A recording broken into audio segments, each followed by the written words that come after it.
বৃষ্টি বাধার পর ক্রাইস্টচার্চে অনুশীলন করেছে বাংলাদেশ দল। বেশিরভাগ ক্রিকেটার ছিলেন বিশ্রামে। হ্যাগলি ওভালে উইকেট আর মাঠ দীর্ঘ সময় পর্যবেক্ষণ করেছেন টাইগার কোচ ও অধিনায়ক। মুশফিক খেলবেন বলে আশার বাণী শোনালেও ইমরুলের খেলার সম্ভাবনা নেই বললেও চলে। ওয়েলিংটন টেস্টের ইতিবাচক দিকগুলো শেষ ম্যাচে প্রেরণা বলছেন হেড কোচ হাতুরু সিংহে। ক্রাইস্টচার্চ থেকে রেদওয়ান শোয়েবের রিপোর্ট। বুধবার সকালে ঐচ্ছিক অনুশীলন করার কথা ছিল বাংলাদেশের, কিন্তু বৃষ্টির কারণে রওনা হয়েও হোটেলে ফিরে যায় রাব্বি মাহমুদুল্লাহদের বহনকারী বাস। বৃষ্টি কমলে দুপুরে আবারও হ্যাগলি ওভালে সফরকারীরা। দলের প্রায় সবাই ভেন্যুতে হাজির হলেও অনুশীলন করেছেন তাইজুল, রাব্বি, রুবেল, মাহমুদুল্লাহ, নুরুল আর সৌম্য সরকার। ছিলেন দলের বাইরে থাকা মোস্তাফিজও।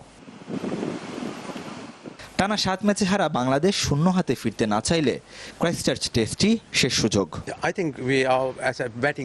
আমরা প্রথম ম্যাচের ভালো দিকগুলো দ্বিতীয় টেস্টে কাজে লাগাতে চাই।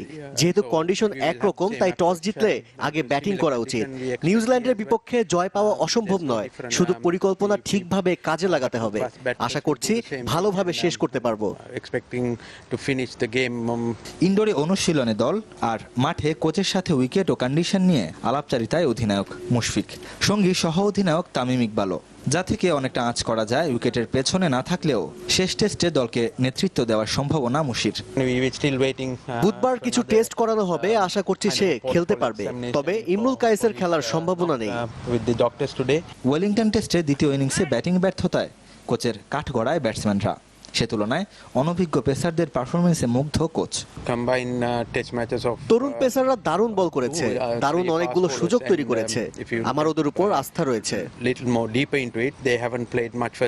দ্বিতীয় টেস্টেও ব্যাটসম্যানদের দায়িত্বটা বেশি নিতে হবে বলছেন হাতুরু সিংহে। যেখান থেকে শুরু হয়েছিল ঠিক সেখানেই শেষের অপেক্ষায় বাংলাদেশের নিউজিল্যান্ড সফর। অবশ্য টানা ম্যাচ হার আর ইনজুরির কবলে সে অপেক্ষা খুব একটা সুখকর নয় সফরকারীদের জন্য।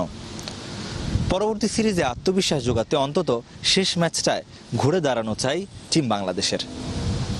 Redwan Shoaib, Channel 24, Hagley Oval, New Zealand.